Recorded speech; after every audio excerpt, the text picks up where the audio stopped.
Hi again, everyone. David here. I put up a video yesterday of some AFV combat in Cross of Iron. So I figured I'd do the same today, but this time I'm going to talk about Advanced Squad Leader using the same situation, same vehicles. On the left, we have the dice and the units for Cross of Iron. And on the right, from Advanced Squad Leader. Some of the designations are different, but we'll just mention right now why there's two vehicles instead of just the one. Well, the variant of that vehicle is actually radialist, and in Advanced Squad Leader, radialist vehicles need to make a task check before they can roll, unless they're in part of a platoon of 2 or 3. So, let's set things up as they were yesterday and see how things go. Let's talk about the counters a little bit at first. We'll start from the right with the 447. It's essentially unchanged from the squad leader, but there's some minor but significant differences. First, you'll note that there are 3 figures on it. This means it is a full squad, and its unit size is 3. In the upper right is the numeral 1 in a box, and that just means it's the first line unit. It's possible for units to either get better or worse throughout the game. Let's move on to the German vehicle. A lot of information here on the front. Upper right, the white oval means it's fully tracked, 13 movement points. The 3 and the 1 are the front and side and rear armors. The circles indicate that the upper structure is inferior and it's 1 level less. There's a star on the T. Basically, that means, as in the Cross of Iron one, is unarmored from the rear. Also, it's filled in white, so we know it's open top. Lower right is -2, about coax and anti-aircraft machine gun. So the anti-aircraft machine gun has it for a value of 2. Unlike the Cross of Iron one, which had no machine gun value. Let's look at the tanks. Similar information. Coming down to the right, we can see the front armor is 11. Circled, the front armor of the turret is inferior, so it's a level less, down to 8. Has a bow and a coax machine gun. There's no third value, so there's no anti-aircraft gun. Its gun is a 76 long, and as I didn't mention with the previous one, it's a 75 long for the Martyr 2. Finally, in the upper left, we see the letter. That just tells, so you can indicate which, A, B, C, or D if you have to make some notes on it. But it's in a box. The box means it has low ground pressure. The numeral 17 for the movement points just means it has unreliable transmission, so every time you start, you have to roll 2 dice. Basically, don't roll a 12. All right, I think we're set. We'll worry about the reverse of the counters. It has some more information, but we'll talk about that later once the game kicks off. Same situation, we have the Martyr here, hull down behind the wall. It's covered arc facing the front, pretty well the same rule as in Cross of Iron. Way off in the distance here, we can see the 447. We assume it's wintertime and the wheat field is not in play. And let's see what happens when he goes through the process to hit and cause damage to the squad. Just as in Cross of Iron, we have a hit-to-hit table.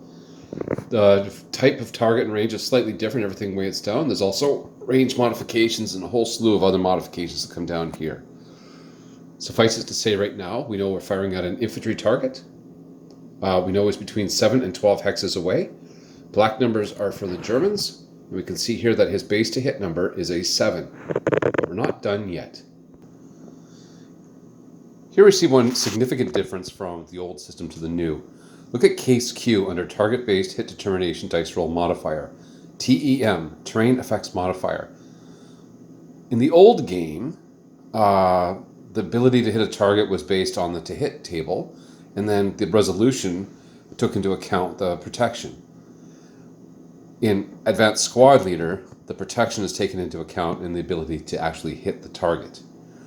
So is per the TEM. Let's look at the situation now. 9 hexes away, between 7 and 12. We know the base to hit number is 7. The TEM is a +1, so basically that 75 long needs to roll 6 or less on 2 dice in order to hit the target. Let's roll that now. Roll the 7, miss the target. However, notice that the red die, the colored die, is 1. Also look at the target, on the counter of the Martyr. In the black square, we have the numeral 1. That is his conditional rate of fire. If you roll that number or less on 2 dice during any phase except for the advancing fire phase, then that vehicle, weapon, or system has retained rate and can fire again. And unlike Cross of Iron, you gain acquisition after every shot, not just at the end of the fire phase. Let's apply the results now. I place an acquisition counter next to the target. There's no other targets there, just so it can be easier seen. And notice that the martyr is not marked with a prep fire counter because it is not considered to have fired yet. Okay, he made a shot, he's acquired the target, he kept rate, he's going to try to fire again. Let's roll and see what happens.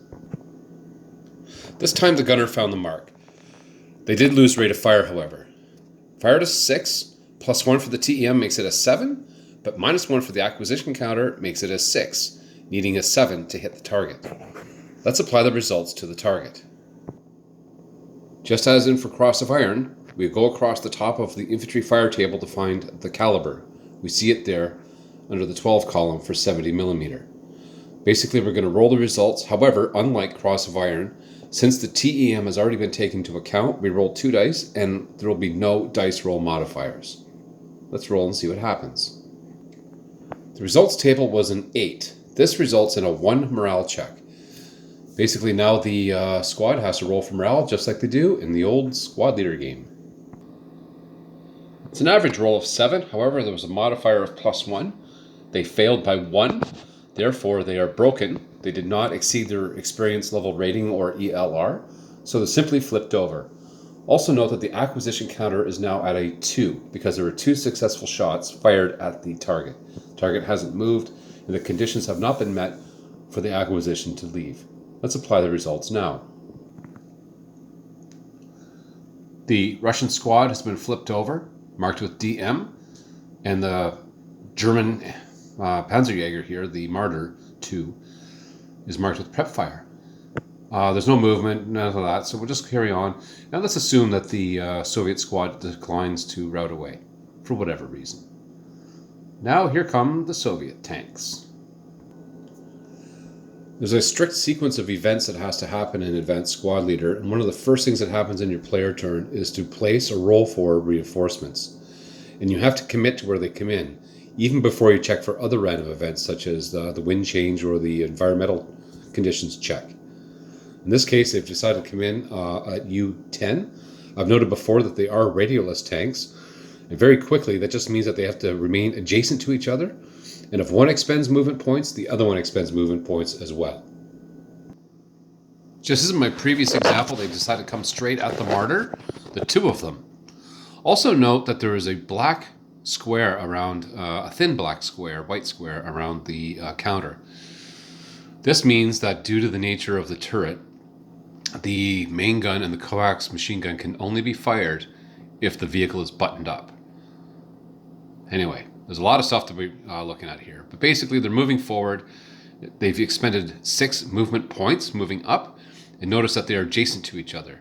They've not decided to go line abreast yet, but they're moving up on the tank. And let's see what happens here because the Panzerjäger decides he wants to shoot. Unlike the gunners in the Cross of Iron example, this gunner decided to wait until the target got within 6 hexes and to fire at him then. He has seen the vehicle for more than 3 movement points. The vehicle is moving, the Martyr is open-topped, and he's basically going to try to fire at the front of that vehicle.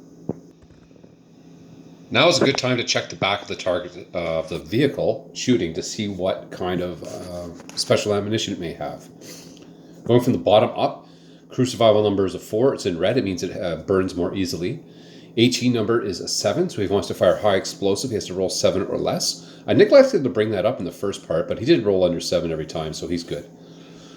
We'll say he did. Smoke number is 7 as well. So, across the top, we see A and a bunch of numbers after that. Basically, that's for armored, piercing, discarding sabot or APCR, composite rigid. Anyways, the special ammunition has a better penetration capability. The superscript is the 2, the 3, and the 4. That refers to the year. So 1942, it has a number of 6. We'll assume this is 1942, and he's going to shoot at these guys.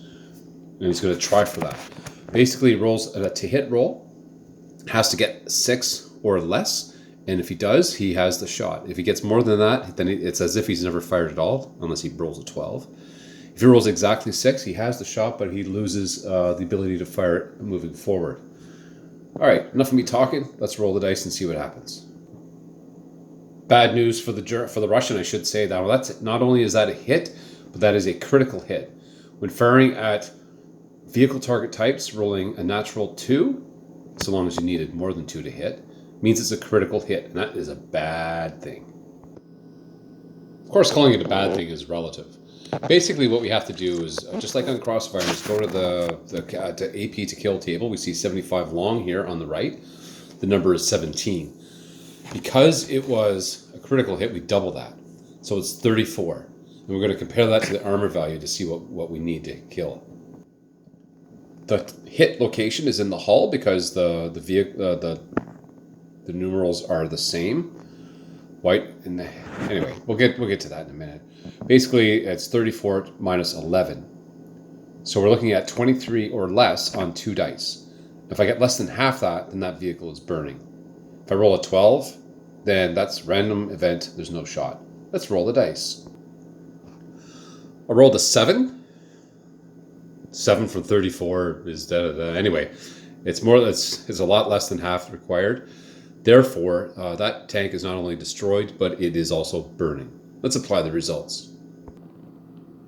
Notice I have the first fire marker next to the Martyr 2. That's just to show that he has fired, but he's maintained his rate. The acquisition target has now moved on to the burning vehicle, and there's a burning marker underneath it. The other tank has expended 6 movement points and can still move because it's already in its movement phase, and when the other tank was destroyed. It doesn't have to stop, it doesn't have to check. That's only at the beginning of a movement phase. He wants to avenge the death of his brother tankman, so he's going to carry on. And let's see what happens here. Just like in the Cross at Viren example, he's decided to come around to flank him because he realizes firing at a hull-down vehicle is not exactly something you want to do. So he's moved it behind him. He has used 3 movement points in his line of sight, and the Martyr says, you know what, I got to take another shot. He's going to pivot, and he's going to fire, and let's see what happens. If you have the charts with you, you can follow along, but basically, the fire-based hit determination is firing outside his cover art per hexpine changed, the non-turreted, plus 3. He's only moved once. That's plus 3 for there. Plus 2 for moving target. Also, we didn't see him for very long. What do they call it? Fire within the moving. What do you call it? The versus moving vehicle used less than 3 movement points. Is 3 or fewer. So it's another plus 1. So it's a net plus 5 to hit. He's had his special ammo. He's going to try for it again, and let's see what happens. He rolled a 9. It didn't malfunction, and he didn't get the ammo. So basically, it's as if he never rolled. So now he's going to try for the normal ammunition. Now he gets the 6 he could have used in the previous shot. Notice he's marked with no APCR. Also note that he has maintained rate. Fired a 6. Plus 5 is 11, so he's 1 too many. However, he has acquired the target. The bad news for him is he cannot fire again unless and until the T-34 M41 expends movement points in his line of sight. The T-34 has expended 14 points so far and decides to stop, so he's now at 15. By stopping, he has expended another movement point, and now the Martyr 2 wants to shoot again. Modifiers will be slightly different. It's still considered a moving target for plus 2. Has seen him for 4 movement points, so that doesn't apply anymore. Also, he's already pivoted. The pivot does not apply to any further shots. He's already paid that penalty. So basically a 10 to hit plus 1. Now some people may say, well, he's 2 hexes away. Don't you get the proximity? No, because he is a motion or a non-stop target. He is considered motion. He's been moving, and it doesn't apply at this case. Not for moving targets. Correction, it does apply. Excuse me, he is non-motion, non-moving target. He's already paid the moving penalty, but he has stopped. So it's a 10 to hit plus 0. Plus 1, excuse me. 2 for moving, I'm glad I'm not doing this for money. So 10 to hit, +1 for a close target.